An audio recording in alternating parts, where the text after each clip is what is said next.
Bueno, pues buenas, Beatriz, Buenas, Diego, ¿qué tal? ¿qué tal? Bueno, pues te damos paso a construyendo sistemas resilientes en AWS, estrategias para entornos de nube de alta disponibilidad. Vale, Pues nada, te perfecto. dejo con la batuta. Venga, perfecto. Gracias. Voy a compartir. Me tienes que dar permiso, ¿verdad? A compartir, no, que La... sepa yo. No, No. a ver, dejarme... Joder.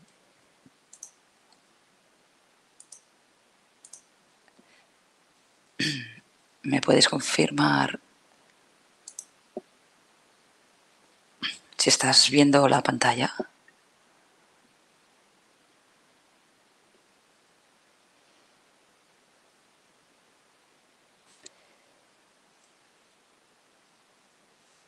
Sí, perfecto, Sí, vale, perfecto. perfecto.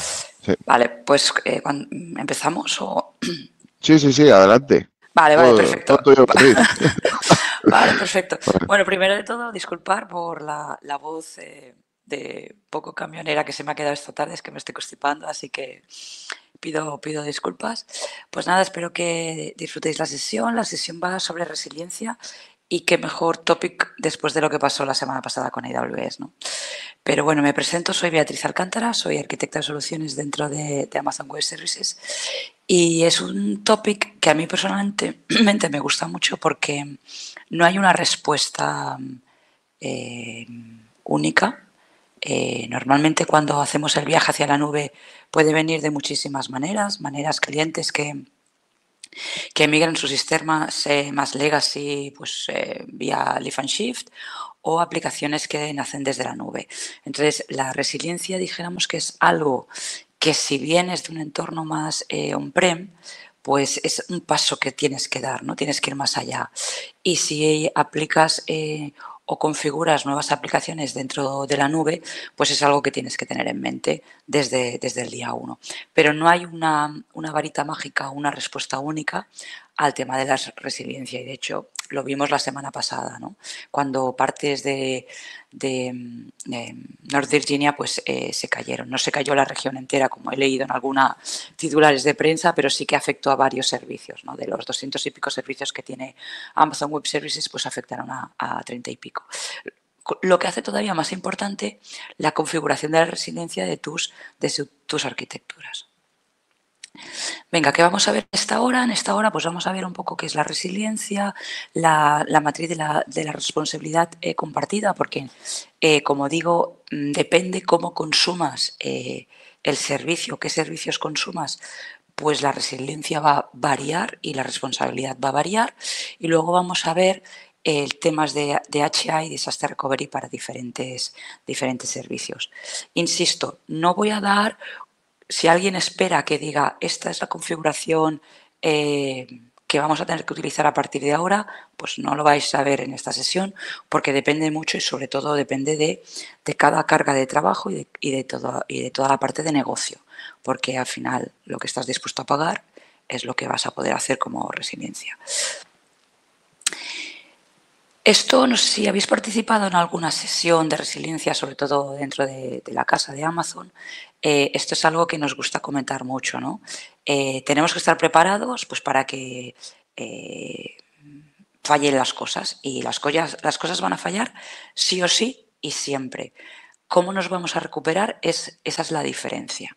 Y esto no lo dice nuestro CTO, sino que también lo dicen las Gartner, ¿no? Al final, lo que quiero daros el mensaje es tenemos que estar preparados para el fallo, porque siempre va a fallar.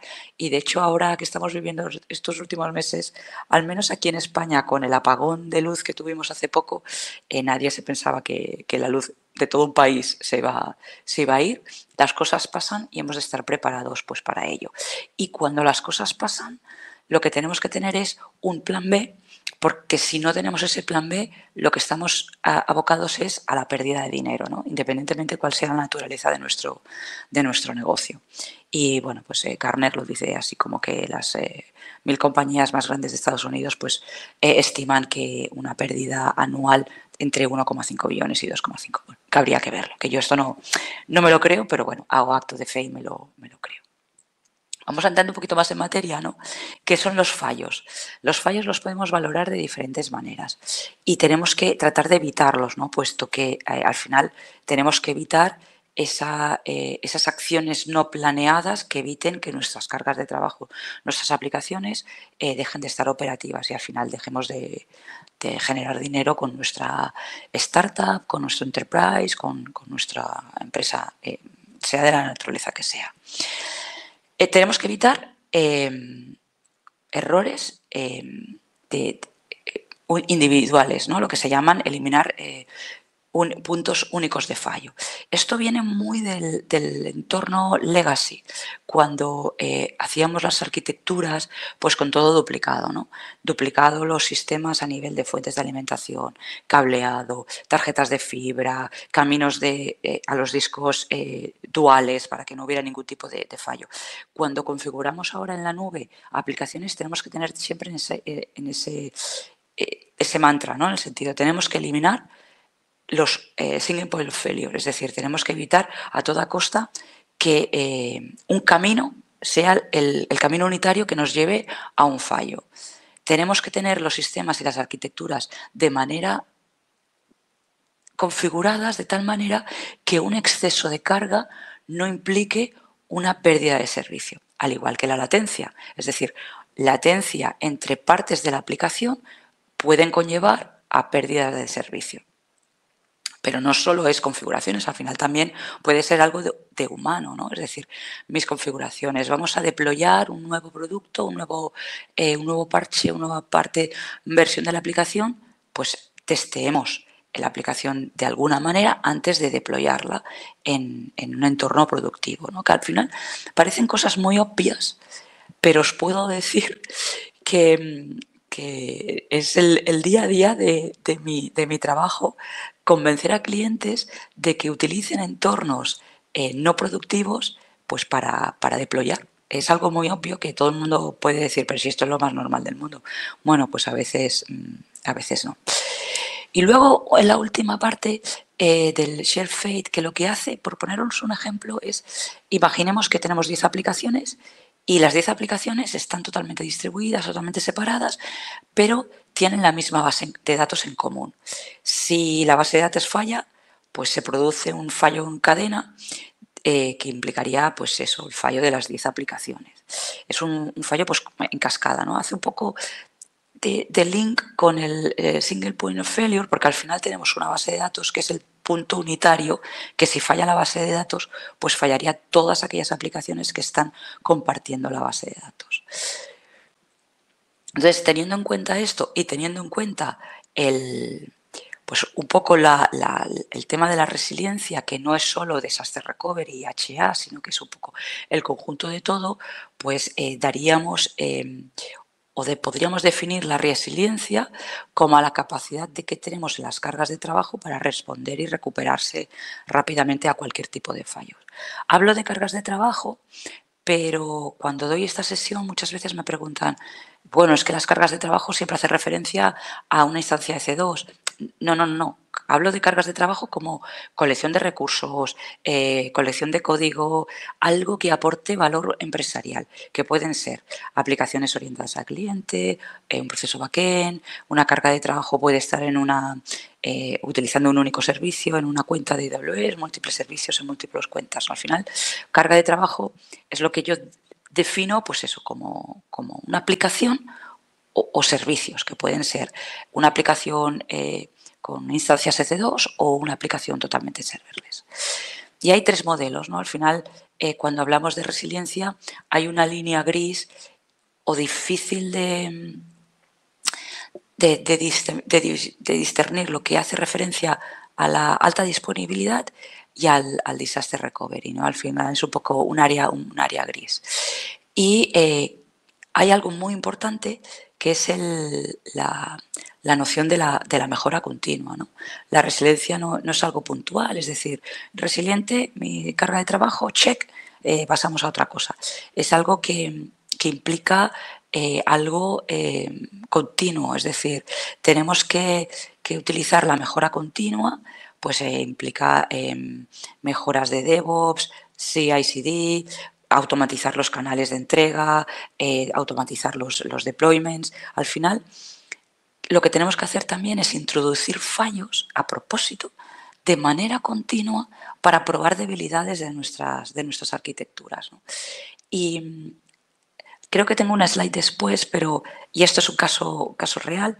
Estaba trabajando en Inglaterra en un cliente muy grande, y hace muchos años, por cierto.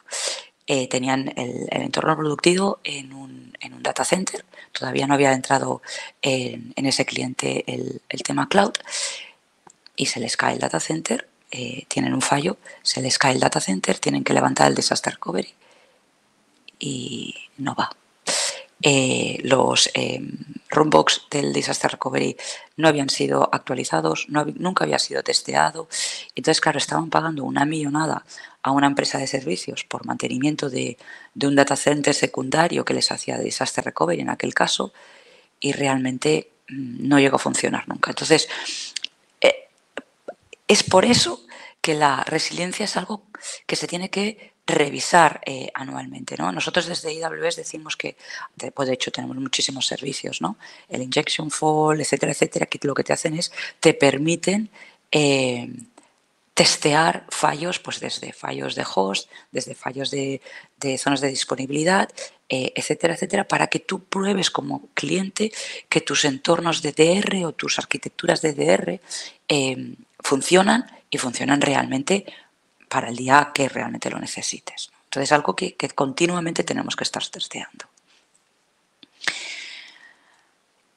Cuando hablamos de prevenir la pérdida de servicio, pues es lo que comentaba, ¿no? Lo que tenemos que hablar es el tiempo, o medimos el tiempo que una aplicación es capaz de cumplir su función empresarial, ¿no? Independientemente de cómo esté arquitecturizada o qué tipo de aplicación estemos utilizando. En AWS lo utilizamos a través de los SLAs de servicio, y dependiendo de qué servicio estemos trabajando, pues tenemos una SLA u otro. Yo siempre hablo de servicios, pero para aquel que no esté muy acostumbrado a trabajar con AWS es el símil de las fichas de Lego, ¿no? Tenemos fichas de Lego y tú arquitecturizas o tú haces tu montaje utilizando las fichas de Lego que tú quieras. No tienes que utilizar todas, utiliza las que necesites, pero aquellas que utilices, que sepas cómo funcionan, ¿no? Y el SLA de cada servicio y qué tipo de servicio estamos utilizando en función de la resiliencia. Y el DR es el evento que impide que una aplicación o una carga de trabajo cumpla con los objetivos de negocio. Y aquí es muy importante, objetivos de negocio, ¿vale? Porque al final, cuando arquitecturicemos la aplicación, siempre vamos a preguntarnos, a nivel de negocio, la criticidad, ¿no? El DR va a venir en función del negocio. Entonces, es muy importante saber la cantidad de datos que estamos dispuestos a perder y cuánto tiempo estamos dispuestos a esperar a volver a estar operativos ante de eventos, llamémosles desastre, pues como desastres naturales, fallos técnicos, incluso acciones humanas. Y esa es la línea que a veces hace que confundamos HA con DR. Y esto es importante, la matriz de la responsabilidad compartida, puesto que no toda la responsabilidad cae sobre el cliente, ni toda la responsabilidad de la resiliencia cae sobre AWS. Dependiendo, primero, qué servicio o qué tipología de servicio estemos utilizando, esta línea va a ir subiendo o bajando. Luego en la siguiente slide lo vamos a ver un poquito más claro. Como clientes, ¿qué somos responsables, ¿no? Es decir, AWS proporciona las fichas del puzzle y nosotros como cliente, ¿qué ficha del puzzle vamos a utilizar? Por eso no hay una respuesta única, es decir, si utilizamos instancias EC2, pues que vendría a ser una instancia, una máquina virtual que sería infraestructura de servicios, ¿no? El cliente es responsable de mucha más carga que si nos movemos a la derecha, donde trabajaríamos con servicios de tipo serverless, donde la responsabilidad del cliente es menor. Con la resiliencia pasa lo mismo, es decir, la responsabilidad a nivel de resiliencia, dependiendo de qué tipo de servicio estemos utilizando, pues va a variar. Por eso siempre determinamos la resiliencia del cloud y la resiliencia en el cloud, ¿no? Al final, quién es responsable de qué va a ir en función del tipo de servicio que obtengamos, ¿no? Al final, pues la resiliencia del cloud para AWS, la resiliencia en el cloud para el cliente. Antes de entrar a las arquitecturas, que es la parte que a mí más me gusta, ¿no? Al final soy técnica y supongo que vosotros también, entonces para que estemos todos un poco centrados y estemos hablando en la misma página, disculpar, pues vamos a ver cómo están montado AWS, ¿no? Al final tenemos regiones que no deja, y esto es importante para el tema de la resiliencia, insisto, dependiendo de qué tipo de servicios utilicemos, es importante entender cómo está construido AWS. Entendemos que todo, bueno, si hay alguien que no lo sepa, que lo ponga en el chat y lo vemos. Las regiones, que tenemos regiones distribuidas a nivel del mundo para acercar cómputo y servicios a los clientes finales. Cada región consta de diferentes zonas de disponibilidad, como mínimo 2, aunque no hay, ya os digo que a día de hoy no hay ninguna región que se construya solo con 2 zonas de disponibilidad, como mínimo son 3, y cada zona de disponibilidad es un conjunto de data centers, ¿no? Entonces, hay muchos clientes que cuando hablamos de resiliencia me dicen, vale, pues ya lo tengo, voy a montar mis aplicaciones distribuidas en diferentes regiones. Bueno, no quiero utilizar el depende, pero vamos a indagar un poco más en qué tienes montado, cuál es la necesidad de negocio, porque implica mucha mayor complejidad a la hora de montar aplicaciones en multiregión. No significa que no esté bien hecho, significa que no tiene que ser la carta de salida, ¿no? Es decir, vamos a entender un poco más la necesidad de negocio, qué estás dispuesto a pagar, a perder, para ver si una solución de resiliente a nivel de región es lo que realmente necesitas. Vale, entramos un poco en las estrategias de disaster recovery y voy a intentar hacerlo con un amplio abanico de servicios, ¿vale? Que son los servicios que mayormente utilizan los clientes. La pregunta es, ¿qué RTO y qué RPO necesitas a nivel de negocio?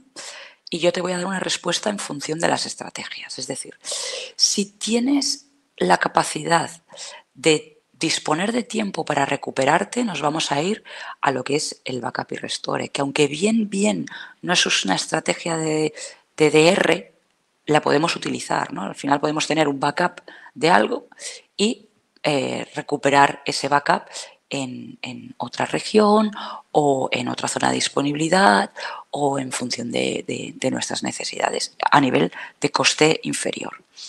Conforme vamos avanzando a la derecha, la siguiente estrategia sería lo que le llamamos Pilot Light. Luego lo vamos a ver más en detalle con tipos de arquitectura, ¿no? Pero el Pilot Light básicamente lo que tendrías es 2 regiones, por ejemplo, con una base de datos replicada y toda la infraestructura de la región 2, de la región backup, sin estar activa para no aumentar el coste. Y en el caso de un evento que tenemos que aplicar el disaster recovery, pues la base de datos la tendríamos replicada y solo tendríamos que construir toda la aplicación de la base de datos para arriba.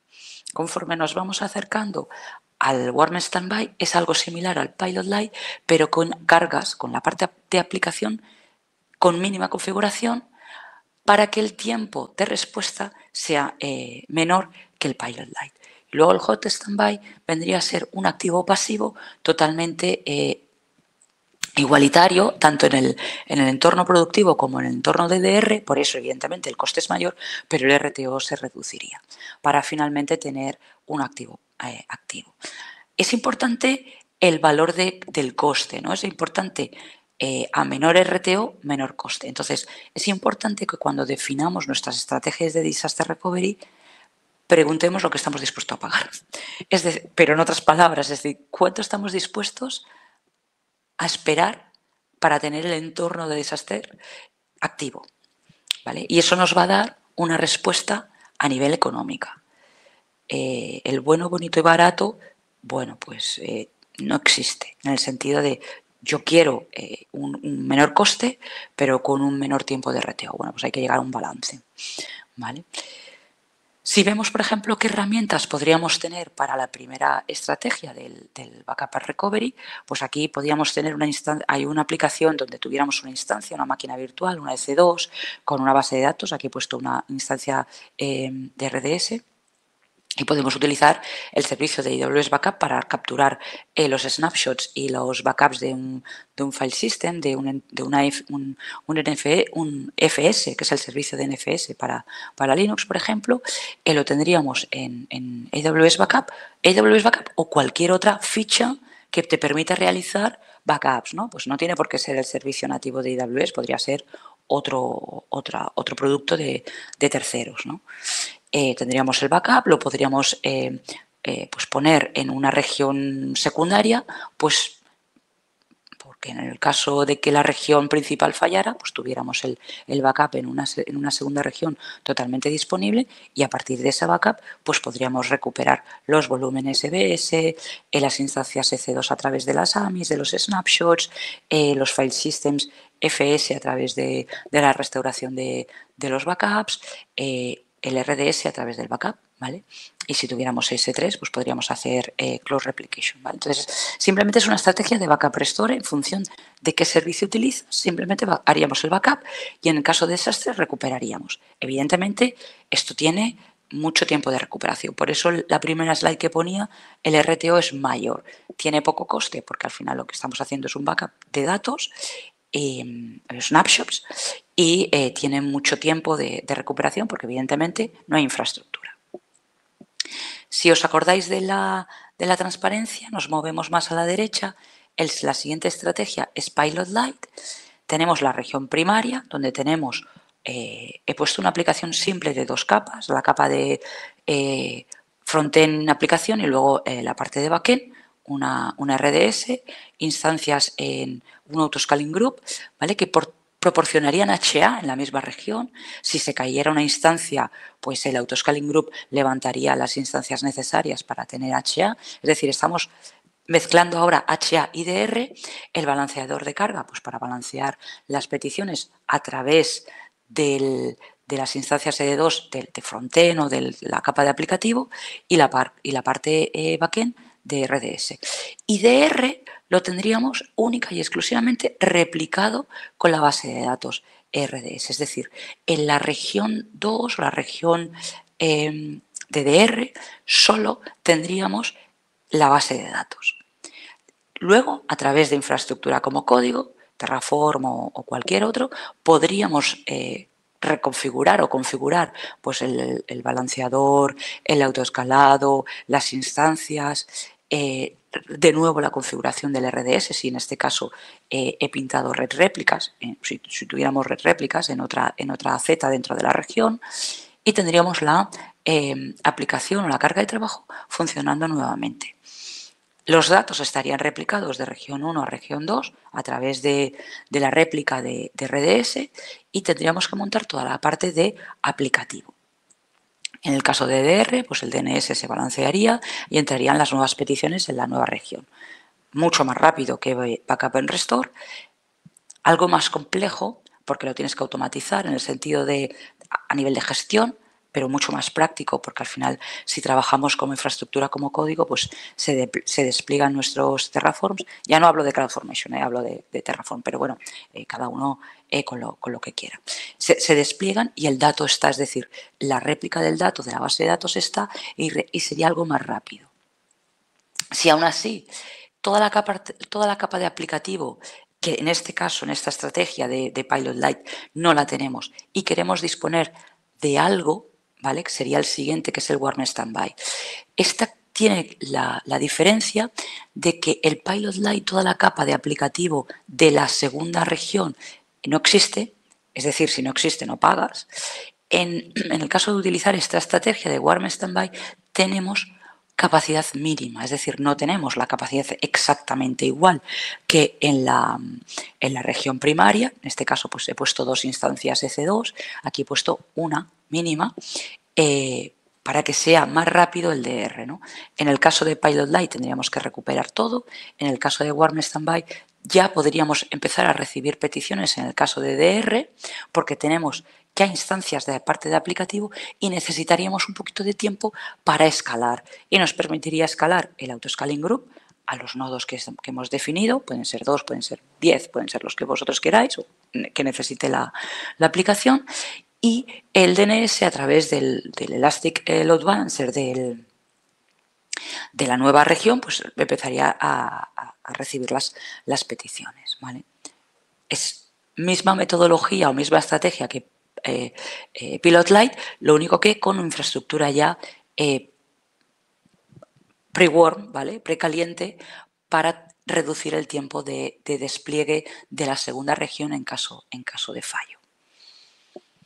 Y el siguiente pasito pues sería el Hot Standby. El Hot Standby, como podéis ver en esta diapositiva, es tener la misma infraestructura. Más infraestructura, más coste.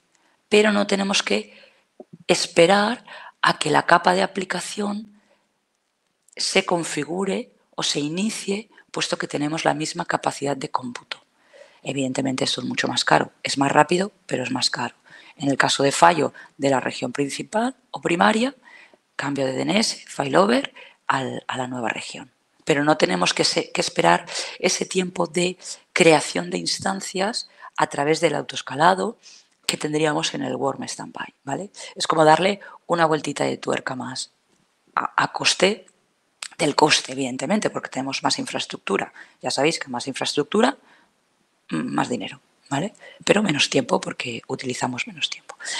Hot Standby no es activo-activo. Si lo veis aquí, ¿vale? Juego con las flechas del DNS. Las peticiones vendrían a través del DNS al balanceador o al endpoint. Evidentemente, esto es una aplicación de 2 capas muy sencilla, pero la estrategia funcionaría igual en cualquier tipo de arquitectura que tengáis, ¿vale? Simplemente es un poco pues para definir estas estrategias. La región primaria, la región principal, sería la productiva, y la región secundaria, aunque tendría la misma capacidad que la región primaria, no estaría activa. Estaría levantada, pero no tendría tráfico. Por eso es hot standby, es decir, no es activo-activo, es activo-pasivo con la misma capacidad. Si queremos un activo-activo, simplemente lo que tenemos que tener es la capacidad de que nuestra aplicación funcione activamente en 2 regiones, con lo cual nuestras peticiones pueden ser recibidas a través del DNS en las 2 regiones. Pues, por ejemplo, podríamos utilizar geolocalización del DNS o la latencia. Pero las dos aplicaciones funcionan, o sea, las dos aplicaciones, no, perdón, la aplicación en las 2 regiones estarían activas. Evidentemente, esto tiene que permitirlo la aplicación. Y tenemos que jugar con aquellos servicios que son capaces de tener escrituras en las dos regiones. En el caso de un DR, pues se nos caería la región activa y simplemente la región secundaria pues tendría que hacerse cargo de todas las peticiones. Vale.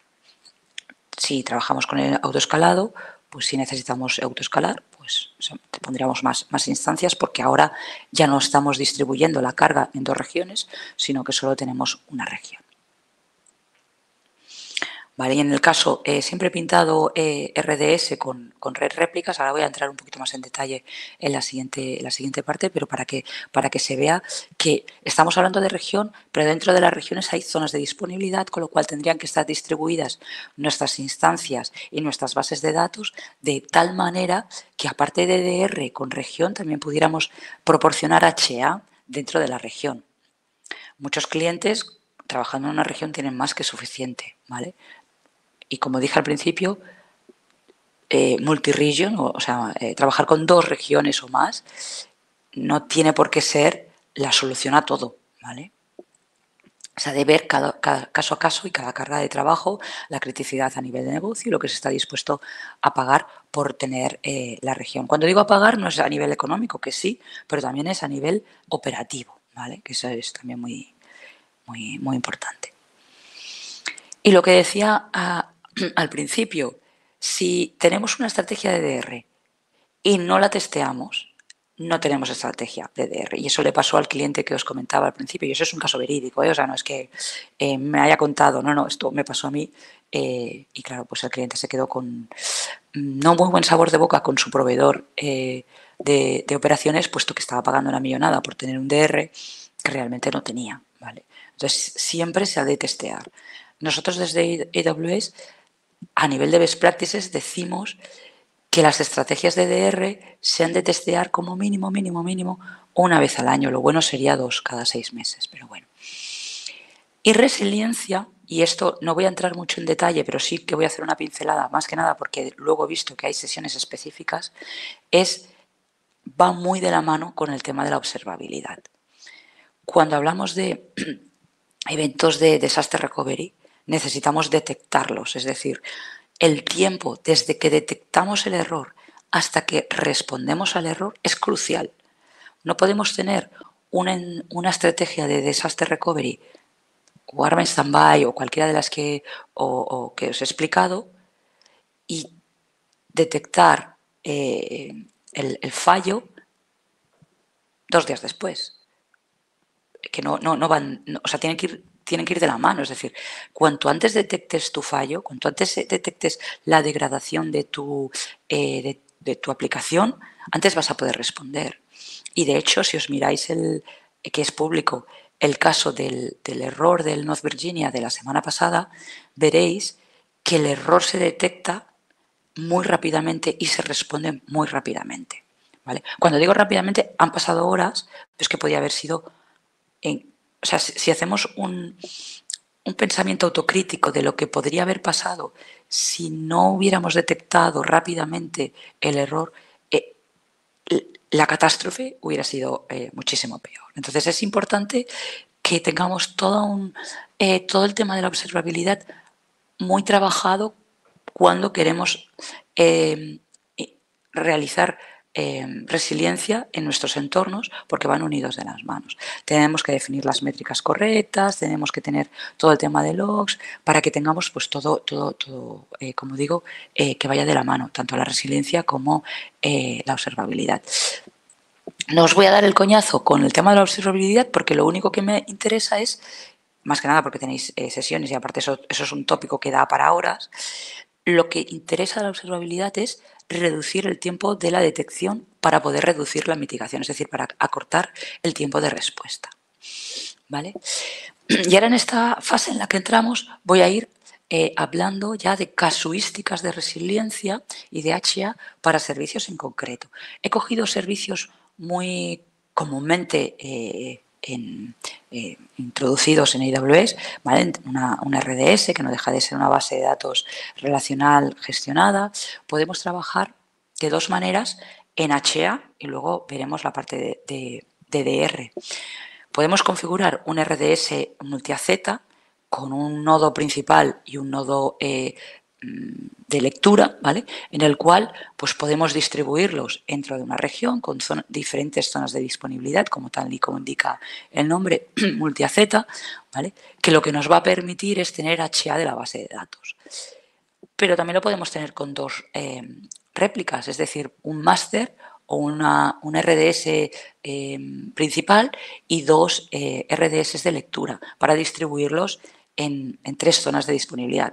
La primaria en una zona de disponibilidad y las otras dos en las otras dos zonas de disponibilidad. Al final,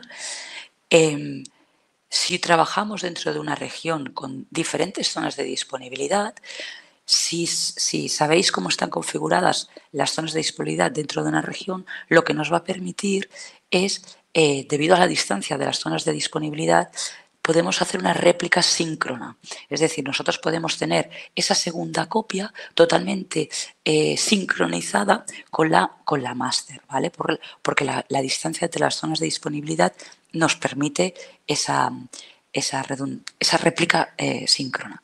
Entonces, bueno, pues toda la capa de aplicativo la podemos configurar o la podemos distribuir en zonas de disponibilidad también para dotar a la parte de aplicativo de HA y en caso de que haya un fallo con la RDS primaria, que bien puede ser que la zona de disponibilidad se ha caído, que la RDS a nivel de cómputo, porque no deja de ser una instancia, una máquina virtual, tenga un fallo, pues podemos levantar automáticamente, ¿vale? La RDS a nivel de multi-AZ es automática.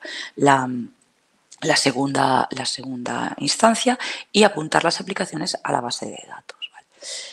Importante el failover, es decir, al final estamos hablando de segundos, es decir, entre 1 y 2 minutos automáticamente podríamos tener ese failover hecho. ¿Vale? Entonces, en eventos en el cual pues podamos utilizar un failover de 1 o 2 minutos, pues podemos configurar este tipo de configuraciones.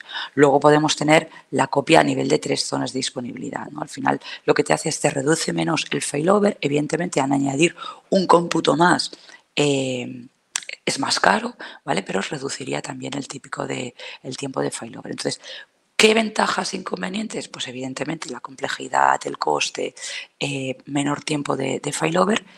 La pregunta que lanzaría yo es ¿qué necesidad tienes para poderte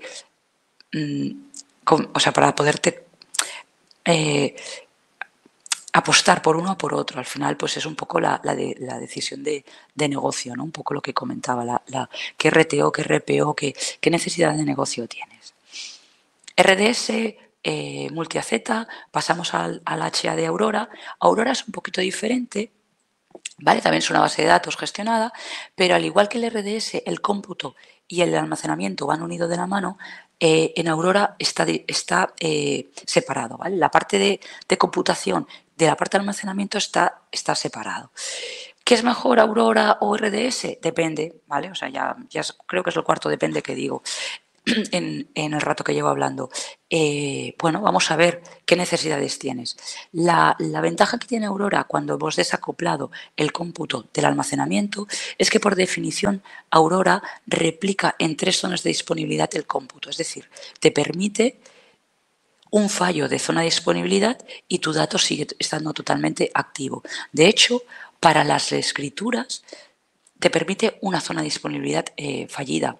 Para las lecturas te permite una zona de disponibilidad fallida y un bloque del dato también de otra zona de disponibilidad. ¿Vale? Es lo que pone aquí del 3 de cada 6 bloques de lectura para poder tener quórum.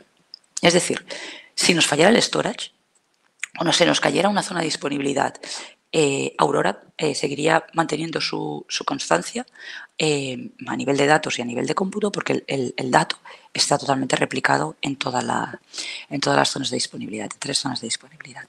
Si pasamos al tema de cómputo, es totalmente automático. Es decir, tenemos un nodo que le llamamos el writer o nodo principal y luego tenemos nodos de lectura. Si hay algún tipo de fallo en el nodo justo, que es el writer de la zona de disponibilidad, en este caso la configuración de Aurora es suficientemente inteligente como para otro de los nodos de lectura coger el control. La ventaja que tiene el que el cómputo esté distribuido, igual que el almacenamiento esté distribuido y esté desacoplado, es que podemos tener, y esto también lo tiene RDS, es que podemos configurar nuestras aplicaciones atacando también a los nodos de lectura. Es decir, hay aplicaciones que no siempre están escribiendo en la base de datos, simplemente son de lectura. Pues si somos capaces de atacar a las lecturas a los diferentes nodos, estamos dotando, ya no es de resiliencia, pero de un mayor throughput y un mayor performance a esa RDS. Es decir, no necesariamente tenemos que darle más cómputo a la instancia de RDS cuando podemos distribuir, ¿no? Al final podemos tener lecturas distribuidas en diferentes RDS de lectura, con lo cual tenemos muchísimo mejor performance, al igual que HA. Y aquí vemos que vamos hablando de HA, resiliencia y ahora ya performance. O sea, es que es algo que va muy de la mano, pero cuando hacemos arquitecturas es que es muy necesario mirar todo eso para poder proponer una solución óptima. Pero no tenemos por qué trabajar con multi-AZ. Queremos hacer, por ejemplo, un backup. ¿Qué necesidad de negocio de recuperación tienes? ¿Te lo puedes permitir a nivel de tiempo? Pues simplemente haz un backup un snapshot de la base de datos, lo pasas a otra región y recuperarías del backup en caso de que la región A fallara. ¿Vale? Un paso más, ¿vale? Diferencias entre el Core Region Red Replicas y el Aurora Global Database.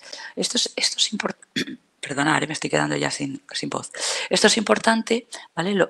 Las diferencias entre, oye, ¿qué hago? ¿Un Cross Region Replicas o un Global Database en Aurora? ¿Vale? Aquí dependería del motor que estás utilizando. Si utilizas Postgres y utilizas MySQL, puedes optar por Global Database. Si utilizas MySQL, también por Cross Region Red Replicas. Y os voy a explicar un poquito cómo funciona. Tú tienes una región donde tú tienes configurado tus auroras con tus red réplicas, pero quieres hacer un cross-region red réplicas a otra región. Si hasta ahora os he explicado cómo funcionaría el HA dentro de una región, ahora añadimos más red réplicas en diferentes regiones, ¿no? Y el cross-region réplicas lo hace a través de lo que sería la propia base de datos. Un usuario cambia un dato en la base de datos de Aurora, esto va a los logs de la base de datos, se replicaría el log a través de la red y la región secundaria utilizaría ese log pues, para poder actualizarse. ¿Vale?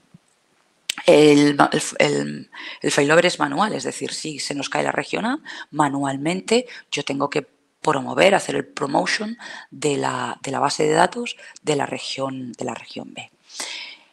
Mientras que el Cross-Region Red Replicas lo que nos permite es que el dato de la base de datos de Aurora se replica no a través de las réplicas o del networking entre regiones, sino que es una infraestructura dedicada para Aurora. ¿Vale? Y la réplica se replica bajo un segundo, es decir, podemos tener, más que nada porque se hace a nivel de almacenamiento, ¿vale? Por aquella capa de segmentación que tiene el Aurora de cómputo y de almacenamiento. Entonces, se realiza a nivel de almacenamiento, podemos tener nuestra región primaria y podemos tener tantas global databases como regiones tengamos porque se replica a través del almacenamiento. Vale, un poquito de resumen, ¿vale? Voy un poquito acelerada porque me gustaría explicaros muchas cosas y el tiempo pues es el que es. Os he explicado lo que serían las réplicas, las red réplicas de la Aurora, que puede tener hasta 15 réplicas para proporcionar HA, mientras que el Cross Region Aurora Réplicas y el Global Databases no proporciona HA, sino que proporciona DR, pero las puedes mezclar. ¿Vale? Y evidentemente el Automated Failover se da cuando configuramos HA, cuando configuramos red réplicas, mientras que tienes que configurarlo manual cuando estamos hablando de DR, porque el DR es para un evento que no acostumbra a pasar, ¿vale? Pero que puede pasar y tenemos que estar prevenidos para eso. Vale, luego, pues el tema del lag entre réplicas creo que también es importante para poder dar una respuesta a qué configuro, qué es mejor. Bueno, depende de lo que estés dispuesto a esperar entre réplicas, entre el dato, entre las bases de datos. Cuando presentaba el tema de resiliencia hablaba de la latencia, es decir, cuando configuro aplicaciones quiero reducir latencias, pues porque a veces la latencia hace que mi aplicación o mi carga de trabajo caiga. No sé si conocéis el RDS Proxy, pero nos va a permitir como que desacoplar aún más la aplicación, ¿no? Es decir, si tengo que hacer un failover de la base de datos, todas las queries pueden ser gestionadas por el proxy mientras que hago el failover de la base de datos. Es como añadir otra piececita del puzzle al ataque de las aplicaciones a las bases de datos. Si la base de datos cae, teniendo un proxy, pues puede gestionar y puede pues un poco torear con ese tiempo, mientras que la base de datos hace, bueno, en este caso el RDS hace el failover. Aquí os he dejado un poco las diferencias entre HA y Disaster Recovery. me gustaría explicar, para simplemente comentarlo, para aquellas personas que no hayan trabajado con el Blue Green Deployment del RDS, revisarlo porque permite hacer deployments.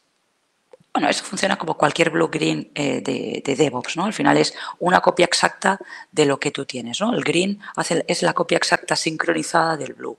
Te permite tener un entorno de respaldo por si pasa algo, ¿vale? El primer lo puedes utilizar como tal, evidentemente da para mucho juego y da para mucho, ¿no? De hecho, soy súper pro del Blue Green Deployment para RDS porque te permite también incluso ahorrarte, tener entornos previos, ¿no? Para aquellas empresas que no tengan una capacidad de gasto en la nube pues para diferentes entornos, UIT, QA, Dev, etcétera, pues a lo mejor con sistemas gestionados de Blue Green Deployment te permiten crear ese entorno de desarrollo para probar y testear ciertas cosas en la base de datos que no vas a hacerlo en la base de datos de producción.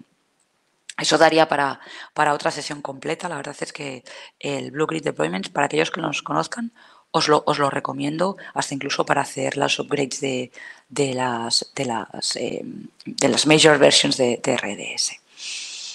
Y finalmente, un poco, RDS sabéis que soporta múltiples motores, desde open source hasta engines comerciales, ¿no? Pues Oracle, DB2, en función de qué tipo de RDS puedes utilizar unas cosas u otras. Es decir, por ejemplo, pues el tema del proxy solo está para las comerciales, para el SQL Server, no lo tenemos para atacar a bases de datos Oracle o DB2, ¿vale? En función de cuál es tu engine, pues puedes jugar un poco con ciertas características que he explicado y ciertas otras pues no están disponibles.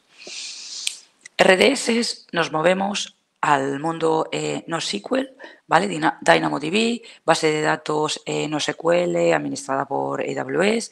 Evidentemente es serverless, es decir, si en RDS sí que nos teníamos que ocupar de lo que era el tamaño o el tallaje de una RDS de MySQL, pues voy a ponerle esta instancia. Con DynamoDB es totalmente serverless, está redundada en 3 AZ, mientras que RDS la tengo que configurar yo con un multi-AZ. ¿Veis la diferencia, no? Es decir, ¿veis la diferencia en el cual, hablando de resiliencia, no puedo dar una respuesta única porque va a depender del servicio de AWS que estemos consumiendo? Zero downtimes para los updates, y eso es súper importante. Y tenemos 2 maneras de trabajarlo. On Demand Capacity Mode, es decir, pues nuestra DynamoDB va a crecer en función de nuestras necesidades, o podemos tratarla con Provision Capacity, es decir, vamos a ir provisionando la capacidad en función de aquellas pues necesidades que nosotros tengamos. ¿Cómo hacemos el recovery? Independientemente si trabajamos en on-demand o en provision. Tenemos 2 maneras. El point-in-time recovery, que lo que nos va a permitir es recuperar la base de datos en cualquier segundo de los 35 días anteriores al momento actual. Está perfecto, pero siempre con la limitación de 35 días con anterioridad. Pero a veces tenemos la necesidad de tener backups más antiguos, o queremos tener una retención pues que definamos nosotros, y no tiene por qué ser 35. Entonces tendríamos que schedular los backups a nuestras necesidades. Las ventajas de tener pues uno u otro es que te permiten recuperar la base de datos en función de los días que queramos. Y luego tenemos el Global Tables para nivel de mayor resiliencia, es decir, la característica de Dynamo es que replica los datos en todas las tablas, en todas las regiones. Es decir, no solo proporciona resiliencia, sino que también te mejoraría la latencia para las aplicaciones. Y vuelvo otra vez al binomio resiliencia, HR, performance, latencia de aquellas aplicaciones que estén distribuidas utilizando DynamoDB a nivel global, ¿no?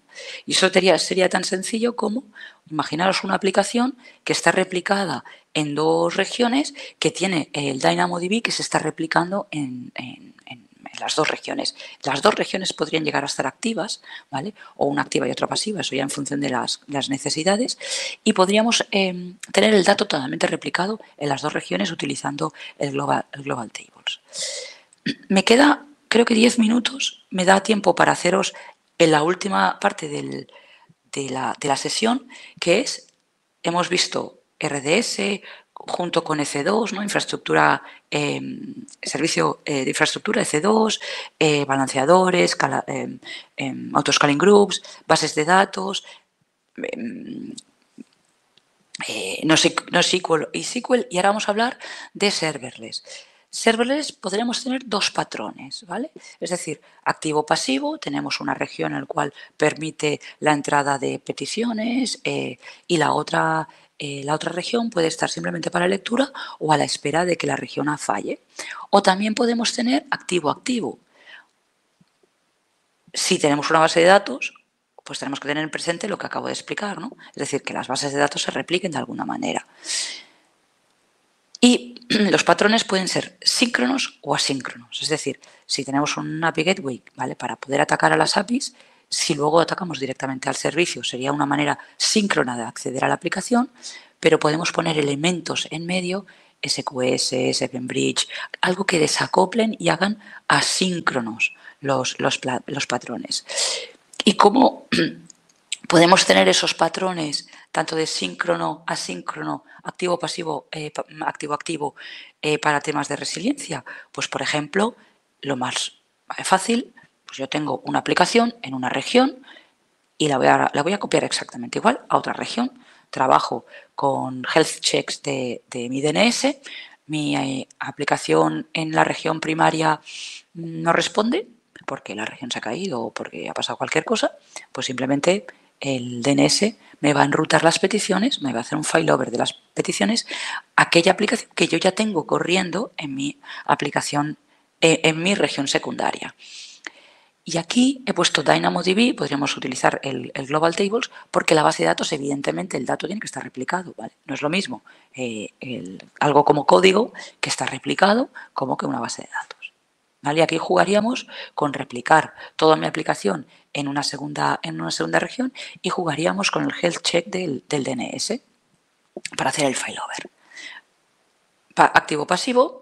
Y aquí podríamos utilizar el API Gateway y el Lambda o poner, para que fuera síncrono, o poner elementos de desacoplo para hacerlos asíncronos. Tan sencillo como eso. Y el activo-activo pues sería básicamente tener lo mismo que os he explicado, pero con las dos capacidades, o sea, con las dos regiones activas. Y aquí podríamos, por ejemplo, utilizar Global Databases de Aurora si necesitamos una base de datos SQL o DynamoDB. ¿Vale? Y esto al final lo que te haría es que la base de datos estaría replicada, podríamos acceder a la aplicación en las dos regiones, tendríamos la aplicación replicada en las dos regiones de manera diferente, menor RTO y RPO que el del failover, porque puesto que aquí no hay failover, aquí podríamos trabajar con pesos, con latencias a nivel de DNS, toda la estrategia de DNS que queráis pues para el activo de la aplicación. Y ya finalmente, bueno, y el Amazon DynamoDB, pues evidentemente porque la base de datos no puede ser unidireccional, tiene que ser bidireccional, porque si es unidireccional no tenemos activo-activo, eso está claro. Con lo cual tenemos que utilizar estrategias de resiliencia activo-activo para que la base de datos se pueda llegar a replicar en las dos regiones.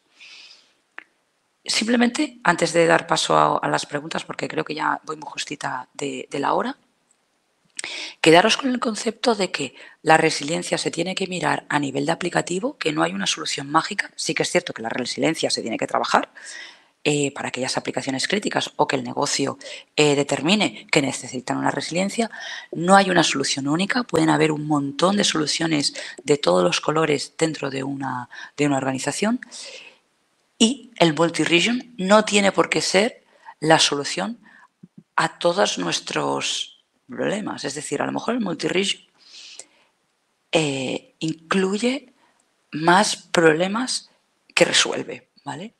Y el último takeaway es cualquier estrategia de resiliencia de DR, testearla, ¿vale? Testearla frecuentemente, es decir, no cada semana, pero al menos una vez al año, para evitar que todos los procedimientos queden obsoletos, para evitar que haya una misconfiguración o una falta de configuración con las nuevas features, con algún tipo de cambio que hayáis hecho en un entorno principal y nos haya replicado en un entorno secundario. Pues no sé si hay preguntas. Quería daros un poquito de tiempo por si hay preguntas y nada, estaría dispuesta a comentarlas. Muchas gracias, Beatriz. Nada, un placer. Ha sido muy interesante la charla. Yo tengo una que no sé, bueno, no sé si tiene mucho sentido o no. En algún escenario quizás sí que tenga. ¿En qué momento a nivel de arquitectura usarías una RDS Cross-Region Reader o una DynamoDB Global Tables? Vale, aquí la primera pregunta que te haría es, ¿qué necesitas? ¿Una base de datos relacional o una base de datos NoSQL? Ya con eso...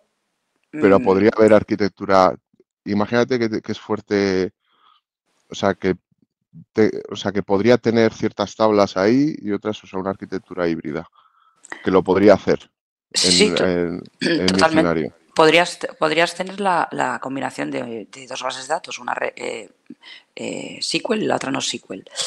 La diferencia entre una Global, Dynamo Global Tables es que el dato se replica